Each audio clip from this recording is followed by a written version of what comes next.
Good evening.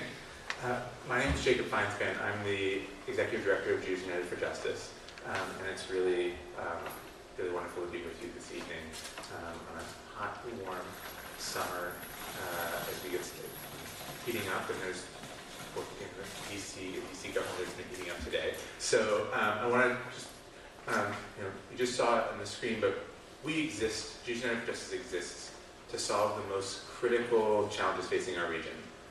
Issues like income inequality and racial injustice. And to solve these kinds of big problems, we find winnable campaigns, things like raising the minimum wage, winning marriage equality, fighting for affordable housing, and then mobilize the Jewish community to help build a political will for our elected leaders to act. And we use the tools of community organizing, of building people power, investing in leaders, and creating relationships and community to make that change. So this morning, we saw the importance of people power. Yesterday, Phil Mendelson, who's the chair of the DC Council, released his budget, his $12.9 billion budget, less than 24 hours before the City Council was to vote on it. And late last night, our partners who have been leading the fight for major increases for affordable housing found a few lines of text hidden in that budget that would have cut housing funding by $9 million. So this morning, we jumped into action. In less than an hour, JUFJ leaders, many of them Jeremiah Fellows and former Jeremiah Fellows, flooded Chairman Mendelson's office with phone calls.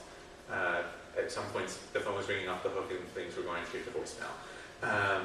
Another graduate of the Jeremiah Fellowship, Councilwoman Alyssa Silverman, was part of those fighting on the inside, pushing back on the chairman's proposal. So the vote was supposed to happen at 10 a.m. People sat in the council offices waiting and waiting and waiting, and nobody was coming out. 2 hours later, after frantic behind-the-scenes negotiations had been happening because of all of that outside pressure and inside pushing, the council came out and lo and behold, voted to restore that $9 million. So stories like this morning's work are why we invest in the Jeremiah Fellowship. Over the last 5 years, Jeremiah Fellowship graduates have powered up much of our work and played key leadership roles in every single one of our campaigns. So if you go to any JUFJ core team of leaders or any JUFJ event, big or small, you'll see Jeremiah Fellows at the forefront of that work. So they've played a key role in our success in this area over the last few years, and that impact is rippling out. 9 months ago, we opened an office in Baltimore. And one of the first things that we did when we opened that office was start recruiting fellows for the Jeremiah Fellowship in Baltimore. And next month, 11 fellows will be graduating after taking a 6-month crash course where they met literally every week to learn about the intersection of their values, the local issues facing their city, and how they can act. And they're already helping to anchor our work in Baltimore to address the massive injustices, the massive racial injustices, both in policing and in access to quality affordable housing. So I say all this because the stakes are high. We live in a region that has massive and stark inequalities, and our work is needed now more than ever. And so this year's Jeremiah Fellow graduates, we're counting on you. You spent the last year learning and getting a taste of what this work means. And now it's time to act. And we can't wait to see what impact you're going to have on our region. So thank you very much for the incredible work that you've done this past year, and now's the time to step up for another year. I say sometimes, we know where you live. We call you all the time. And we really look forward to seeing what comes of the coming year. So thank you so much for coming.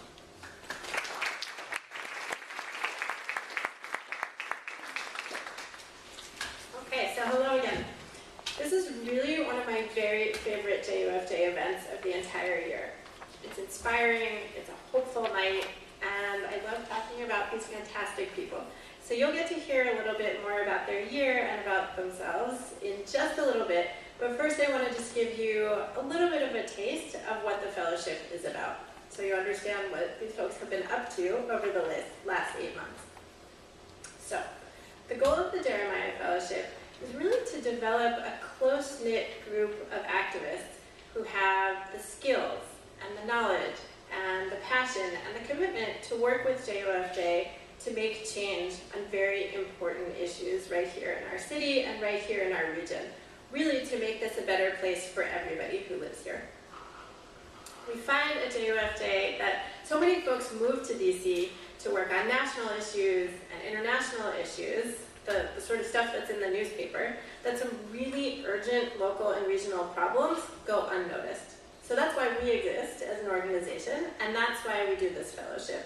Our Jeremiah Fellows are learning to make change on those really critical issues, and with my Rabbi hat on, I will say that equally as important, they're also learning about why making that kind of change is a quintessentially Jewish thing to do. So here's what they do.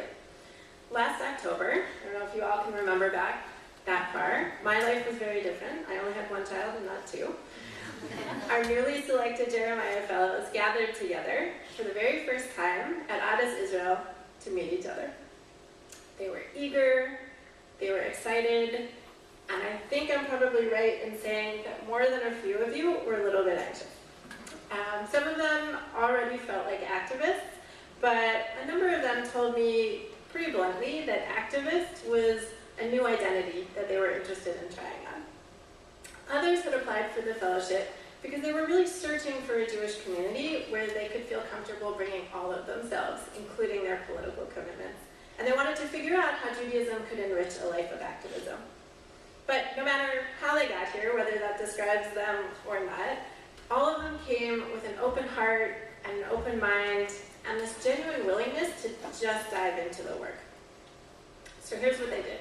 For 8 months, these fellows met every other Wednesday for 3 hours at night.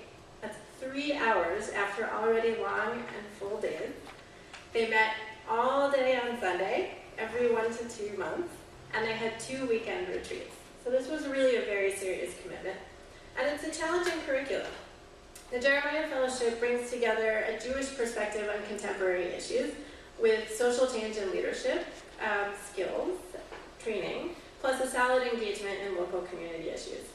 And over the course of these 8 months, the Jeremiah Fellows studied Jewish texts on social justice, they practiced and they learned community organizing techniques, and they learned about the issues that we were working on: workers' rights, affordable housing, paid sick leave, paid family leave, the things that are really important in making this city grow and thrive.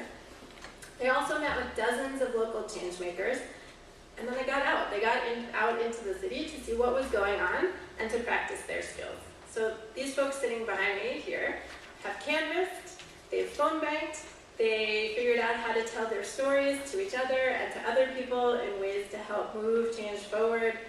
They ran and they attended house meetings to educate people about the issues that we were working on, and they facilitated part of the kickoff of our paid family leave just a few weeks ago. This is a group of doers. When the call goes out, they show up, and that's huge. This group also has just an absolutely remarkable willingness to jump in to whatever unfamiliar or vaguely scary thing we ask them to try. I would say that much of what we taught this year, and much of what we asked them to do, was unfamiliar and put a good number of the fellows, or took them out of their comfort zone. And yet they just dove in with incredible grace, no matter what their internal hesitations might be. So I sometimes think that you all don't believe this about yourselves, but I believe that you are brave, and you are bold, and you are courageous, and for that we are grateful. But if I had to pick one word that describes this group of folks more than any other, I would say that they are purely and simply menches. They're menches. This is a group that really looks out for each other, that has each other's backs, and that wants to be welcoming and help everybody feel included. And I include myself in that. I was with them for their very first meeting, and then a few short weeks later, my daughter was born, and I stepped out of this work and came back into it after they were well underway. And I was warmly welcomed back into a situation that was not necessarily easy to welcome someone back into, and I'm grateful for that too. It's been really beautiful to watch this group coalesce and find their groove. they're an excellent group of fundraisers. Every year, we teach the Jeremiahs some fundraising skills because, right, we say, in Kemach, in Torah, and in Kemach. If there's nothing to eat, there's no Torah, there's no Jewish learning in the world, no Jewish learning, no bread, nothing to eat. Meaning, we can't make change without money. So we teach people how to do that.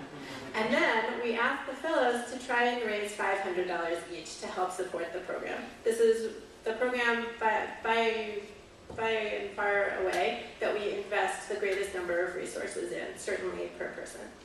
So everybody was asked to raise $500, and I'm really pleased to report that they raised over $9,000, which is 20% more than we asked of them. So that's a big achievement. So I want to say thank you not only to them, but thank you to all of you here who made that possible. And I want to give special thanks to Elaine Rubin and the Timbrel Fund, who has played a major role in funding this program. Thank you. All of you are funding a program that year after year after year, our fellows tell us is life-changing, truly life-changing. And it's life-changing not only for people who go through this program, but for the hundreds of thousands of people who live in the city whose lives have been bettered by the work that these fellows then go out to do. It's pretty extraordinary. So, now that you have a sense, little taste, of what they get to do, we're going to offer you the opportunity to have a small moment of experiencing what it feels like, or what it is, to be a Jeremiah Fellow. So one thing that we do in the program is we look at Jewish text. What does Jewish text, what does Jewish tradition have to say about any of this work? How do those things interact? So, we're going to give you a short text from the biblical book of Jeremiah, which also happens to be the text where we take our tagline for this program from. And just to give you some context, this is God speaking to the prophet Jeremiah, and God is giving Jeremiah instructions about what God wants Jeremiah to tell the Israelite people. And this is all happening. The Israelites have been exiled to Babylon after the fall of the first temple in the 6th century BCE. So here's what I want you to do. I want you to find somebody nearby-ish to you. It's fine to get up and move around. And I'm going to strongly recommend, even ask, that you find somebody that you don't know, because so much of Jeremiah is about forming new community and making new friends. So find someone, start by introducing yourselves, and then have one person in your pair read the text out loud to the other. And then react to it. What is the text saying? Do you like it? Do you not like it? Is there something in there that really jumps out at you or really speaks to you? Do that and pick one of the questions. There's 3 questions that you can answer about that text. And so if you open your programs, looks like most of you have found it already. The text is on the inside right-hand side of your program. And I'm going to stop there. We'll take some reactions. We'll do this for about 5 or 10 minutes, and then we'll take some comments from all of you. So find someone, preferably someone you don't know, introduce yourself, read the text, and react. Go.